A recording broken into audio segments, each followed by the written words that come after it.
بسم اللہ الرحمن الرحیم۔ گرامی قدر سامعین و ناظرین، جناب نبی کریم صلی اللہ علیہ وسلم کا فرمان عالی شان مشکوٰۃ شریف میں موجود ہے، اور ہم اکثر سنتے رہتے ہیں التائب من الذنب کمن لا ذنب لہ، کہ گناہ سے توبہ کرنے والا ایسا ہے جیسا اس نے گناہ کیا ہی نہ ہو۔ ہمارے ہاں یہ وسوسہ بہت عام ہے کہ ہمارے گناہ بہت ہیں، اب ہمیں معافی نہیں مل رہی، جس کی وجہ سے ہم توبہ نہیں کرتے اور مزید گناہوں میں گرتے چلے جاتے ہیں۔ بالفاظ دیگر ہم اللہ رب العزت کی رحمت کو للکار رہے ہوتے ہیں کہ وہ تو کہتا ہے کہ میں رحمان اور رحیم ہوں۔ مسلمان جو بھی کام کرتا ہے اس سے پہلے کیا پڑھتا ہے؟ بسم اللہ الرحمن الرحیم، کہ اللہ رب العزت رحمان بھی ہیں اور رحیم بھی ہیں۔ اس کے رحمان اور رحیم ہونے کا مقتضا یہ ہے کہ بندہ گناہ کرنے کے بعد جب معافی مانگے تو وہ گناہوں کو معاف کر دے۔ جب ہم یہ ذہن بنا لیں گے کہ گناہ بہت ہیں، معافی ملنا مشکل ہے، تو اس کے رحمان اور رحیم ہونے کا جو مقتضا ہے گویا ہم اس کا انکار کر رہے ہیں۔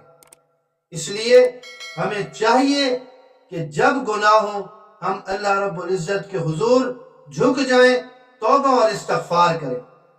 لازم ہے کہ ہر گناہ سے ہم توبہ کریں، اور جب کوئی گناہ ہو جائے اور توبہ نہیں کریں گے تو باطنی طور پر ہماری روحانیت تباہ ہو جائے گی۔ جب روحانیت تباہ ہوگی تو پھر کیا ہوگا؟ اللہ رب العزت سے دوری ہوگی۔ جیسے گندگی کے آس پاس رہنے والا شخص آخر کار بدبو کی حس کھو دیتا ہے، اسی طرح گناہ بھی ایک گندگی ہے۔ شروع میں برا لگتا ہے اور پھر توبہ نہ کرنے سے وہی گناہ اچھا لگنے لگتا ہے، اور پھر کیا ہوتا ہے؟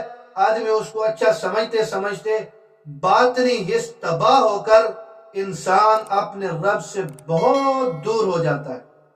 تو لہٰذا گناہوں سے توبہ کرنا یہ ہمارے لیے بہت ہی لازمی چیز ہے کہ ہم ہر گناہ سے اللہ رب العزت سے توبہ کریں، معافی مانگیں، اس کی طرف ہم رجوع کریں۔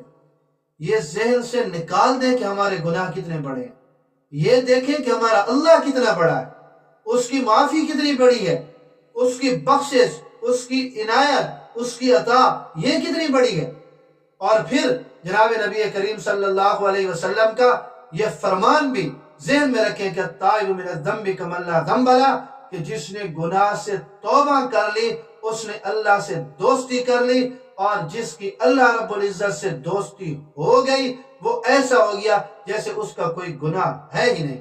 تو لہٰذا گناہوں سے توبہ بہت ہی لازمی چیز ہے۔ اللہ رب العزت مجھے اور آپ سب کو ان تمام باتوں پر عمل کی توفیق نصیب فرمائے۔